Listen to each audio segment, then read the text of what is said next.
presenta la columna de TI de En Perspectiva. Fundación Telefónica Movistar para Profuturo. La educación es el camino. Y Lenovo. Para cada necesidad, elegí lo mejor en tecnología.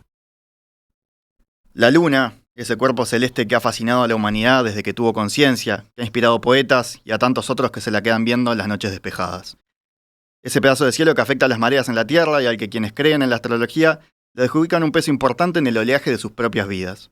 Ese satélite que supo ser el premio último de una carrera espacial, de la carrera espacial, aquella en el que un mero paso de un mero hombre adquirió una trascendencia histórica, cultural y geopolítica inigualable. La Luna sigue fascinando y esta semana volvimos a mirarla como un objetivo.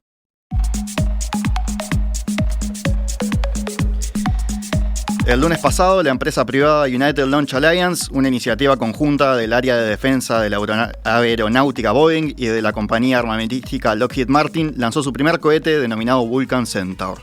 A bordo llevaba una cápsula desarrollada por otra empresa privada, en este caso una startup de nombre Astrobotic, un módulo lunar bautizado Peregrine que buscaba convertirse en el primer alunizaje estadounidense desde el final del programa Apolo hace más de 50 años. Astrobotic quería además ser la primera empresa privada en lograr posarse sobre el satélite.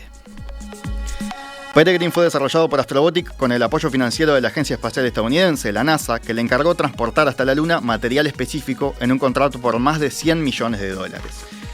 Aunque la primera etapa del lanzamiento fue exitosa, una fuga de combustible ya dejó a Peregrine sin ninguna posibilidad de aterrizaje suave sobre la Luna, según declaró la empresa Astrobotic.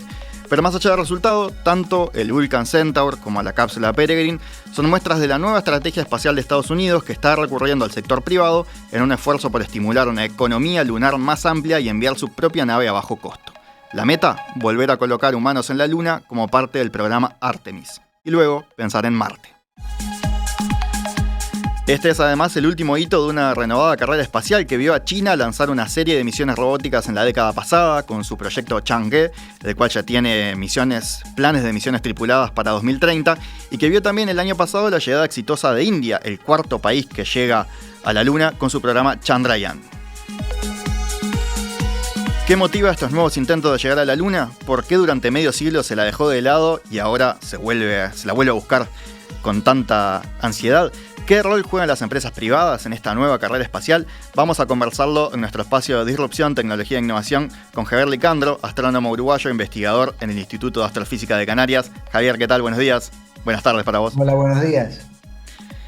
Empiezo preguntándote, Javier, antes de hablar de lo que pasó estos días, lo que está pasando hoy por hoy, hacer un poco de historia, porque me parece que todos los que conocemos la historia de las misiones de Apolo, que me imagino que es prácticamente todo el mundo, seguramente hay muchas personas que se preguntarán por qué pasó eso cuando se dice habitualmente un celular que tenemos en el bolsillo tiene más potencia que la computadora que puso al hombre en la Luna. O sea, habiendo tecnología hoy tanto más avanzada, ¿por qué se fue dejando de lado eso? ¿Por qué pasaron más de 50 años y aquello que tanto movilizó a la humanidad no se volvió a repetir?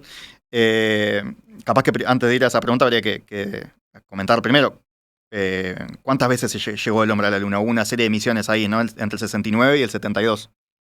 Sí, no recuerdo exactamente, pero creo que fueron 5 o 6, pero no más. Todas Apolo, o sea, y la primera la de Neil Armstrong, Sí, y después todas algunas fueron más. la de Misión Apolo. Algunas más menos famosas, pero que sucedieron en esos años posteriores. Y por cierto, la computadora de a bordo del Apolo tenía menos potencia que una calculadora científica de las que usamos ahora. O sea que no, un teléfono tiene muchísima más potencia que lo que tenía el computador de a bordo de la Saturno 5.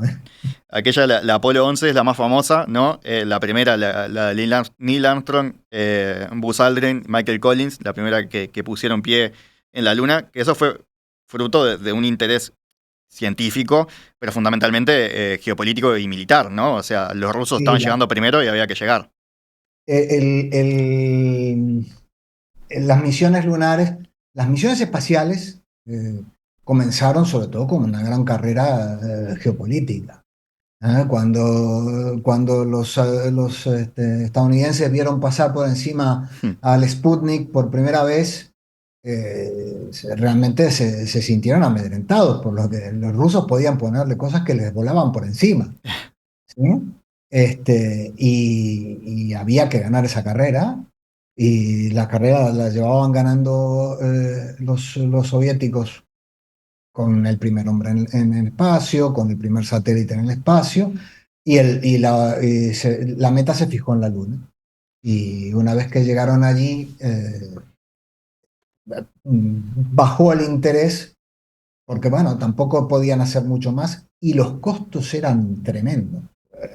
El dineral que se gastaron en el Apolo, en la misión Apolo, nunca más la NASA volvió a gastar tanto dinero en un programa como se gastó en ese momento. Ahí hay un libro que es increíble. Ahora estoy tratando de buscar el nombre porque no lo estoy recordando, pero un libro de la época ahí del nuevo periodismo que repasa, que después fue una película también. Ahora me voy a acordar y lo voy a comentar, pero que para los que estén interesados es impresionante esa carrera, la locura que despertó en el ámbito de los pilotos de prueba, que pasaron de un día de probar aviones a tener que meterse en una cápsula y a ver qué pasaba, ¿no? Porque tampoco es que las Sí, condiciones de fíjate seguridad eran muy buenas. que los primeros astronautas eran todos pilotos de avión militares. Mm. No eran civiles. Eso vino mucho después. La presencia de científicos o incluso maestros en naves espaciales vino bastante. Era esa primera época tenía un sentido geopolítico estratégico fundamental, que ahora se retoma un poco, ¿no? Pero fácilmente la misión Apolo debe haber tenido un factor 100 veces más recursos que la que tiene Artemis. Bien, vamos a eso ahora dentro de un ratito. Los elegidos de la gloria, The Right Stuff, no me salía, de Tom Wolfe, el periodista, después película ahí del 83 que hace una crónica de toda esa historia desde el lado de adentro, ¿no? De los héroes y las tragedias que hubo también en ese recorrido, en esa meta que se marcaron, que había que llegar, que lo marcó Kennedy, ¿no? Ahí a principios de los 60 era, bueno, a fines de la década tiene que haber un hombre en la luna. Recuerdo de ese libro que aparece el susto de hay un comunista en el espacio, ¿no? O sea, ahí estaba cuando mandan a Yuri Gagarin, el primer astronauta, como que nos están ganando, nos están dejando atrás, que la estamos corriendo de muy atrás, ¿no? Hay un comunista en el espacio.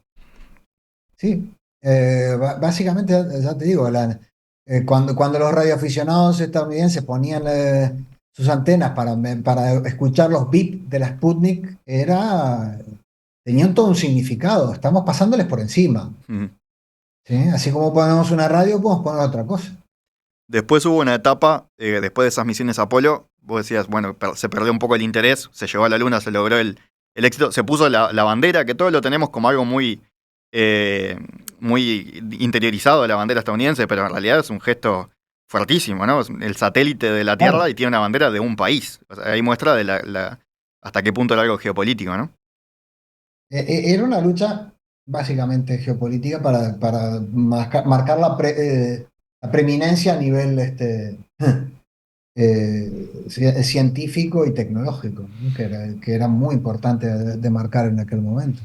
Y después vino una etapa un poco posterior, que es con la Estación Espacial Internacional, o sea, una etapa más de colaboración, un tiempo más adelante, ¿no? Eh, Bastante más Bastante adelante. más adelante, pero Sí, ya una estamos etapa, hablando ya de fines de los 80, ahí principios de va, los 90.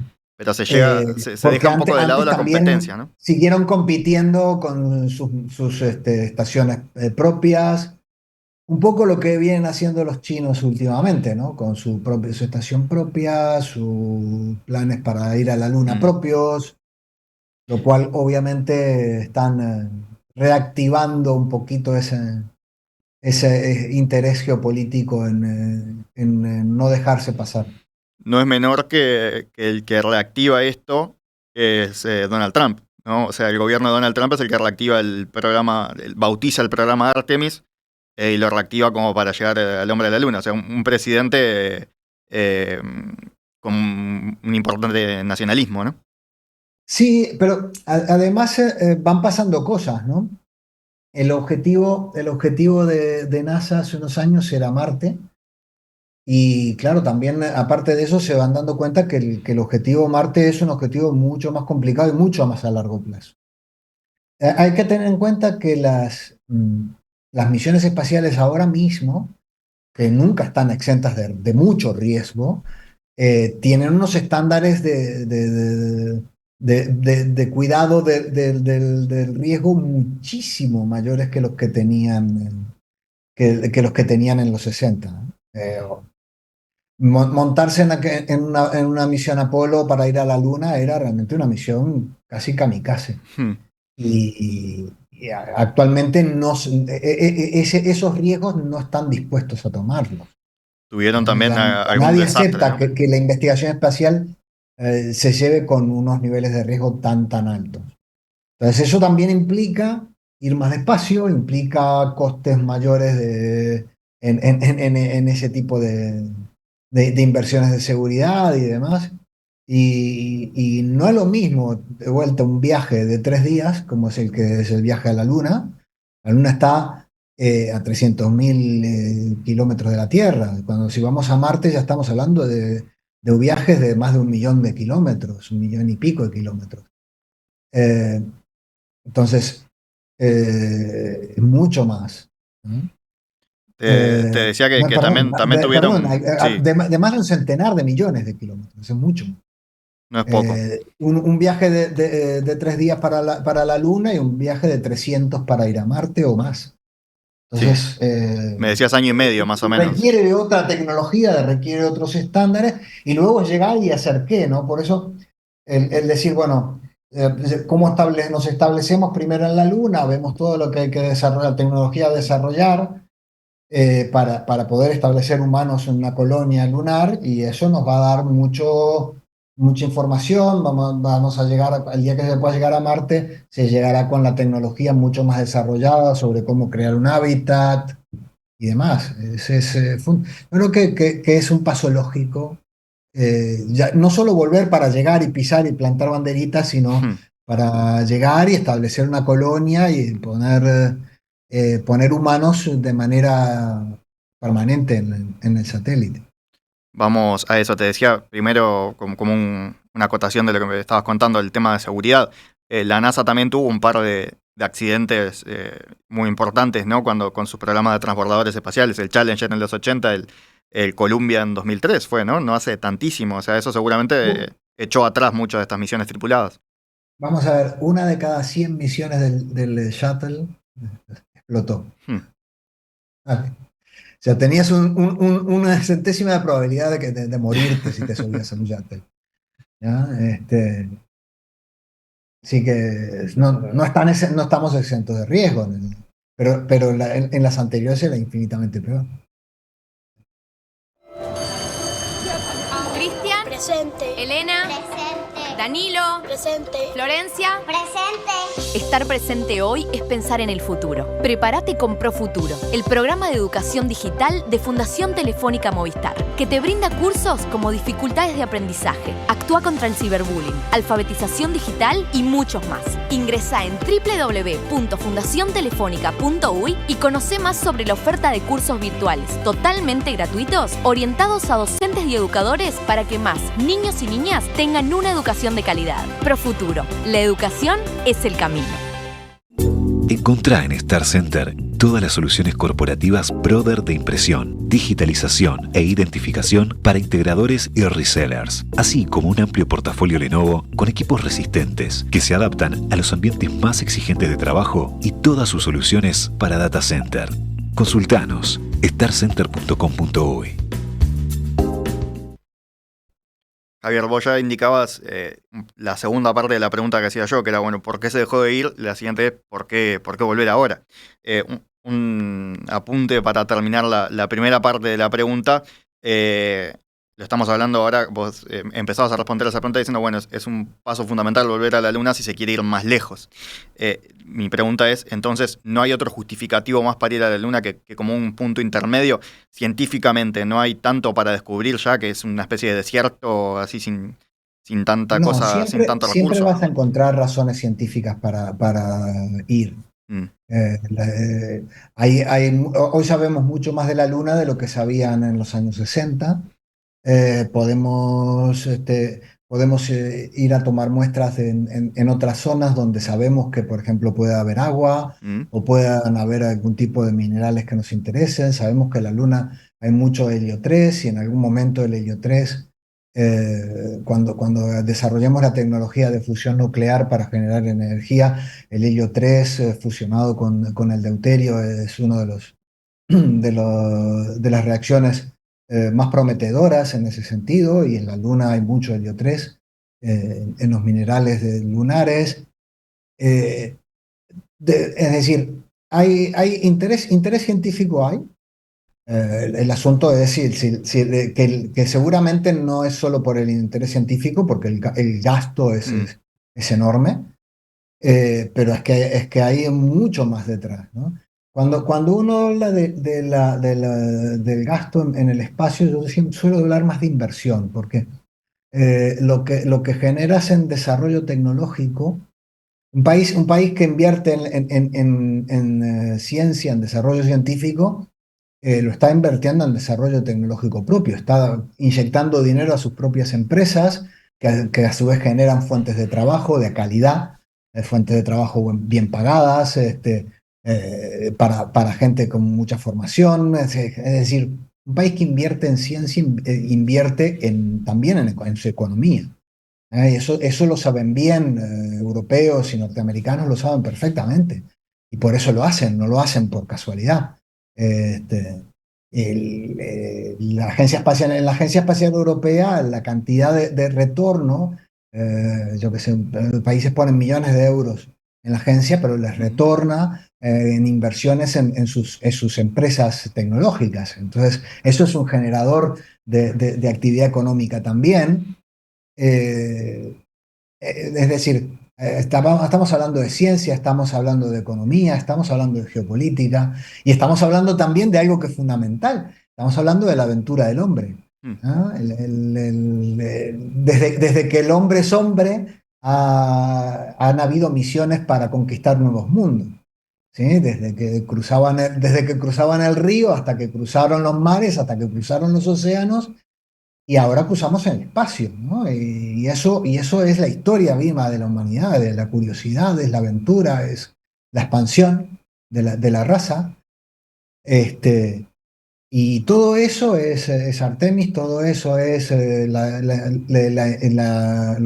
los viajes a la Luna, a Marte, a asteroides, todo eso significa. Entonces, la Luna como un paso factible, a mediano plazo, mediano y corto plazo, pensando que a más largo plazo vamos a ir más lejos, sin duda. Decía recién, algo que alguien podría pensar es, bueno, si en la Luna hubiera petróleo, seguro no hubiéramos dejado de ir, ¿no? Mencionabas el tema del helio, o sea, es posible que en algún punto se instale alguna suerte de industria de extracción de recursos en la Luna. ¿Eso es algo en lo que puede pensarse? Sí, es algo factible, sí. De hecho, se ha pensado. Mm. Lo que sucede es que todavía no tenemos la desarrollada tecnología de fusión nuclear, pero cuando se necesite mucho helio 3, Ya están los primeros pasos una dados, fuente igual. perfectamente es la Luna.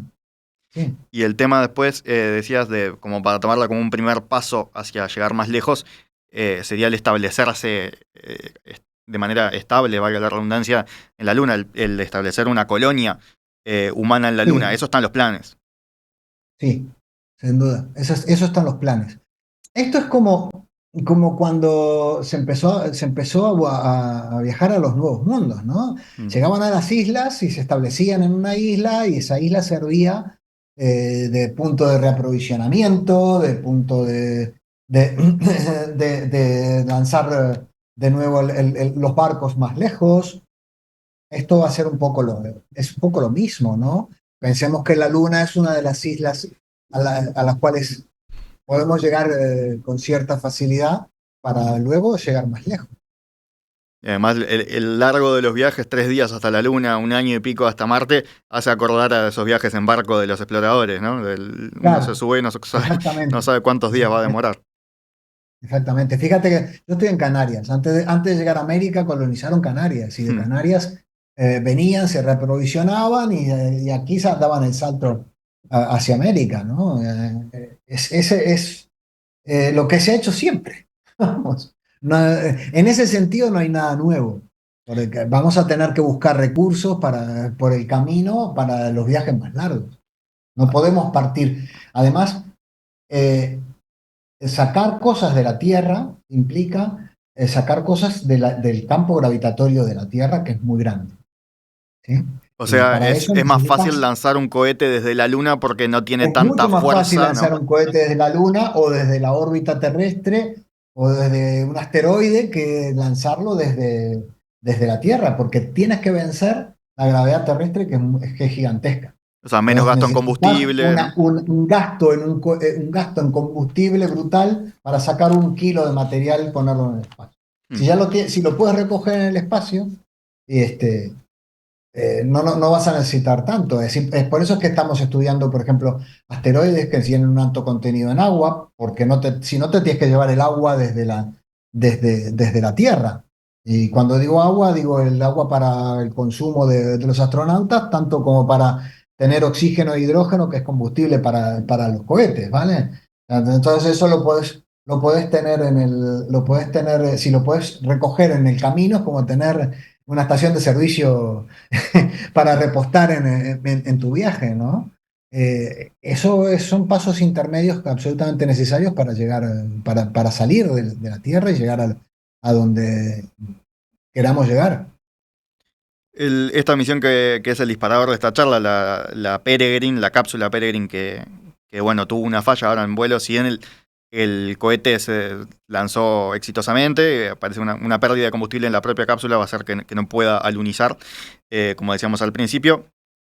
Lo que decían desde la NASA, a partir de esto, el encargado de la misión científica de la NASA, Joel Kearns, el lunes se emitió una declaración, decía: utilizaremos esta lección para impulsar nuestros esfuerzos para avanzar en la ciencia, la exploración y el desarrollo comercial de la Luna. Aparece ahí algo clave, ¿no? El desarrollo comercial de la Luna. O sea, la NASA no solo tiene la vista puesta ahí como algo eh, científico, como algo militar, incluso, ¿no? Porque Estados Unidos, durante el gobierno de Trump, desarrolló una agencia espacial que sigue, una fuerza espacial, ¿no? Agencia espacial es la NASA, pero como una especie de fuerza militar espacial que está en ciernes todavía, pero que Biden no eliminó, o sea que sigue construyéndose, sino que además aparece la posibilidad bien clara, explícita, del desarrollo comercial en la Luna, ¿no? Pero fíjate que de vuelta, vamos a mirar la historia, ¿sí? Los europeos iniciaron un montón de misiones para irse lejos. Sí, sí, para conquistar,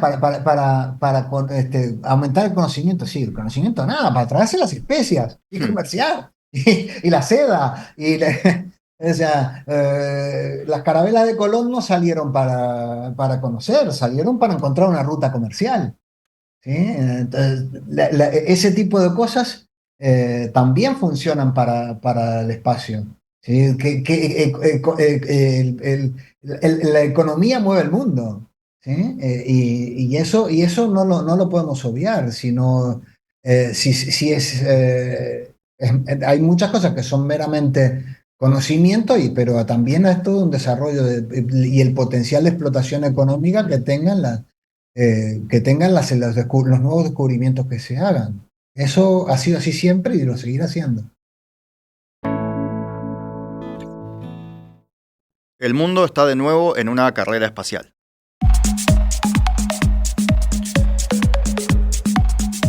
Ayer se conoció la noticia del fracaso de la última misión a la Luna de la NASA, que era a su vez la primera misión a la Luna desde los años 70, del final del programa Apolo de la NASA, después de que la India llegara a la Luna el año pasado y de que China hubiera hecho varias llegadas a lo largo de la última década.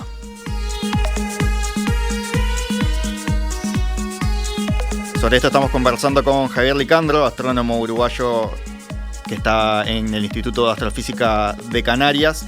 Javier, lo que estabas planteando vos ahí sobre el final, ahora mi idea es conversar un poco sobre el futuro, sobre lo que se viene, pero me pareció interesante lo que decías sobre la comparación entre esta nueva carrera espacial, o entre la carrera espacial en general, y las conquistas, ¿no? de los exploradores de los siglos XV, por ahí, ¿no? 15, 16, que era como que también había compañías involucradas, la compañía de las Indias occidentales, orientales. O sea, había gente que quería hacer negocios y no solo estados o investigadores que querían conocer el mundo, ¿no?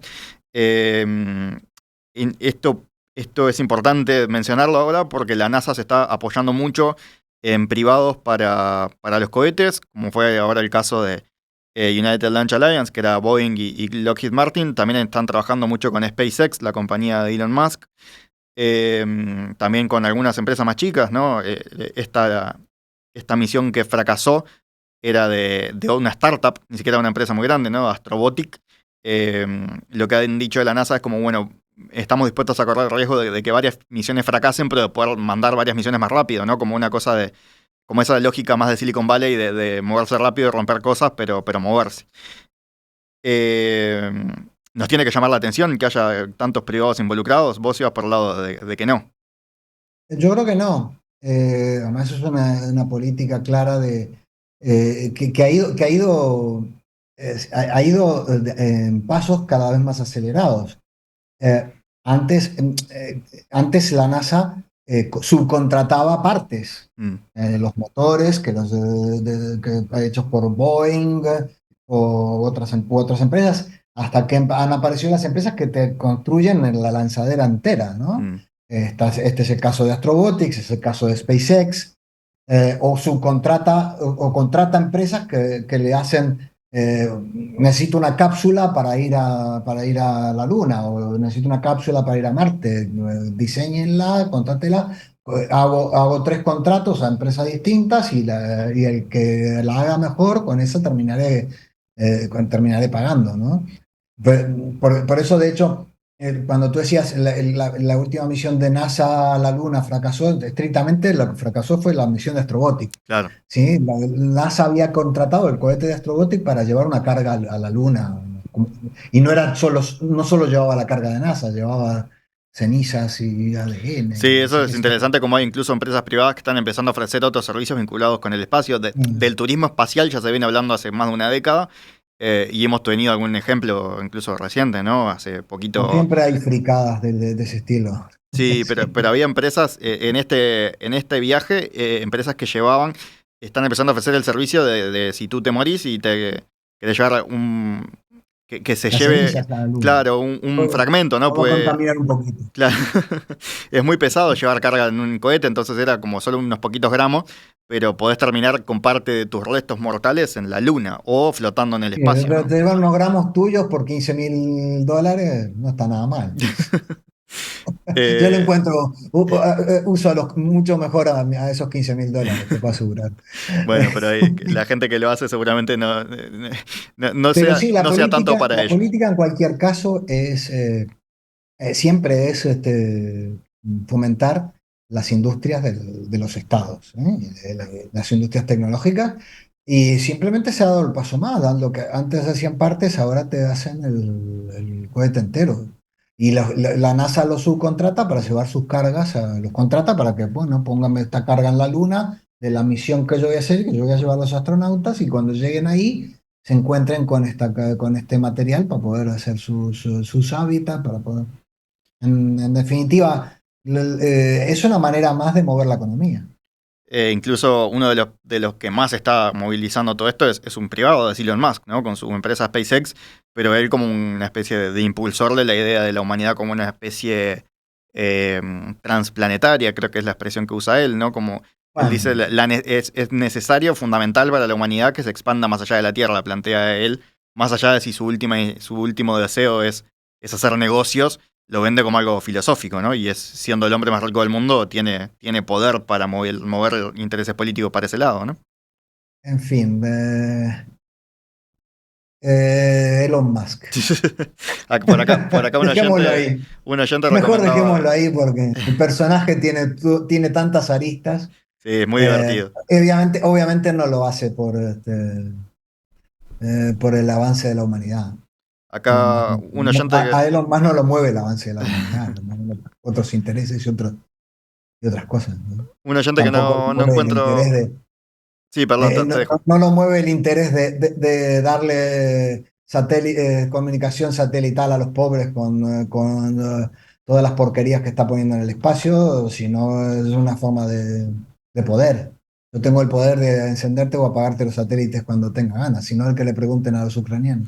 Bueno, por ahí justamente un oyente recomendaba que la biografía de Elon Musk, que salió el año pasado, que la escribió Walter Isaacson, que la reseñamos acá en Perspectiva y que dice, este oyente que no encuentro el nombre, que sirve para entender más la carrera espacial en Estados Unidos, el sector privado, bueno, toda la historia de SpaceX, dice realmente fascinante. Y bueno, ahí está, en ese libro aparece mucho lo que vos mencionabas, ¿no? La cuestión de Starlink, la subempresa de satélites que tiene él, que bueno, cumple también un rol geopolítico, ya que estamos tanto con eso. Pedro es el nombre, acá me dice, Pedro desde Viena comentaba eso, recomendaba ese libro. Sí, ya no será el rol geopolítico, ya no de los estados, sino de Una empresa. los archimillonarios. Acá también tengo otro mensaje, en este caso de Laura. Ella pregunta si no habría que suscribir un compromiso de las potencias económicas terrestres para no perjudicar con las inconductas extractivistas e insostenibles, que ya son conocidas, dice, con la Luna y con el resto de la galaxia. Es un planteo que hace ella como hacía a gran escala para el futuro de esta carrera espacial. Ese tipo de cosas se hacen, pero luego cada estado es libre de hacer lo que quiera. Se ha hablado bastante, por ejemplo, del tema de minería de asteroides, y ahí había empresas dedicadas a eso, y tú dices, bueno, se suscriben las grandes potencias o las grandes agencias, suscriben unos acuerdos, pero luego tú mandas, como los barcos de bandera, ¿no? Las compañías europeas o americanas que viajan en un barco que tiene bandera de Liberia y se rige por la ley liberiana. Entonces, compromisos de seguridad, de ecología, de laborales y tal, que Liberia dice, yo eso a mí me da igual. Y yo soy un país, tengo mi autonomía y hago lo que quiero. Entonces, en su momento, por ejemplo, se inyectó un montón de dinero en Luxemburgo para generar empresas de minería de asteroides y naves que viajarían con bandera de Luxemburgo. Y Luxemburgo, si no firman los tratados, y ya está, hacen lo que quieren. Es complicado, no es trivial. Lo vemos en la Tierra, donde petroleros viajan en unas condiciones lamentables porque viajan con la bandera de un país que todos esos compromisos no los firma y ya está. Es complicado, no es trivial. Sí, debería hacerse. Claro que debería hacerse. Y entre agencias es fácil llegar a eso, pero luego Elon Musk se pone, instala su compañía en, no sé, en Tayikistán y ya está. Tengo una última pregunta desde la audiencia acá. Luis dice si no puede pensarse en una base, así como vos decías, la base en la Luna, como una base intermedia donde, entre comillas, repostar, ¿no?, combustible para seguir viaje hacia destinos más lejos, si eso no podría hacerse en la Estación Espacial Internacional o como en una cosa satélite, sin necesariamente instalar una base en la Luna, con todos los gastos que seguramente implique eso. La ventaja de hacerlo en la Luna tiene ventajas y desventajas. La ventaja de hacerlo en la Luna es que te encontrás con muchos materiales en la Luna, que ya están ahí, que los puedes usar. O sea, ¿hay material de construcción en la Luna? Claro. Ya está pensado, se van a subir unas impresoras 3D y van a utilizar el regolito lunar para hacer unas especies de iglús lunares, habitáculos, para lo que se necesite, mantener a los habitantes de la colonia o lo que fuera. Cosa que en el espacio, en la estación espacial es un poquito más complicada. Javier, perdón, antes de que la sigas. Estación espacial está aquí. La estación espacial está a 300 kilómetros. Claro, está acá nomás. Está nada. Usaste recién una palabra que creo que habría que explicar, que es regolito, dijiste. Sí, el polvo lunar, perdón. El polvo lunar que se puede usar, ¿qué viene a ser? ¿Es como roca? Es como arena, Portland. Puedes hacer Portland con lo que está allí y generar un cemento, arena, y haces hormigón. No es un detalle menor, ¿no? Porque si hubiera que llevar todo de acá, como vos decías, es carísimo llevar un gramo. El coste que tendría llevarlo es brutal. El coste que tendría llevarlo es brutal. Ahí se entiende por qué es más viable, ¿no? Efectivamente. O sea, no estamos tan lejos de todas las novelas de ciencia ficción y películas que leímos y que vimos, ya estamos casi que ahí. Una base, Bueno, luna, depende base de de la cuáles, luna. pero sí. Pero sí. De hecho, la ciencia ficción en cierta medida, en buena parte, ha adelantado Hmm. cosas que hemos visto después. Entonces, Javier, para cerrar, ¿qué expectativas hay? 2024, bueno, esta misión de la NASA o de Artemis, como decías vos, fracasó. La NASA tenía planes de llegar con una misión tripulada que orbite la Luna, algo que también no se hace como desde los 70, para el fin del año que viene. No sé qué otros países tienen también planes como inmediatos de llegar, pero en principio en los próximos años deberíamos ver bastante movimiento. Sí, yo creo que en los próximos 5 años deberían estar muy avanzado todo, ¿no? Eh, no recuerdo exactamente el calendario de Artemis. Creo que para Tendría, 2026 tenían, para Artemis tenía 2026 tenían pensado, bueno, yo diría 2030, como un probablemente, horizonte último. como un horizonte más realista. Pero estoy eh, haciendo una predicción sin demasiada Estamos base, hablando ¿no? para que caminen sobre la Luna, no para una base, para eso Sí, seguramente sí, sí, falte no, más. para que estén allí. Y ahí capaz que ya con las teorías conspirativas de que el alunizaje de Neil Armstrong lo filmó Stanley Kubrick, con esto capaz que lo terminamos de romper. Bueno, también están los que dicen que la Tierra es plana, Sí. entonces hay Javier, gente, hay gente que cree lo que tenga ganas de creer, entonces no la vas a convencer igual porque no son argumentos racionales, así que da igual, da lo mismo, que sean felices. Javier Licandro, astrónomo e investigador en el Instituto de Astrofísica de Canarias, muchas gracias por estos minutos esta mañana aquí en Perspectiva. Gracias a ti, Gastón, un abrazo Un y abrazo. saludos a todos. Chao, chao.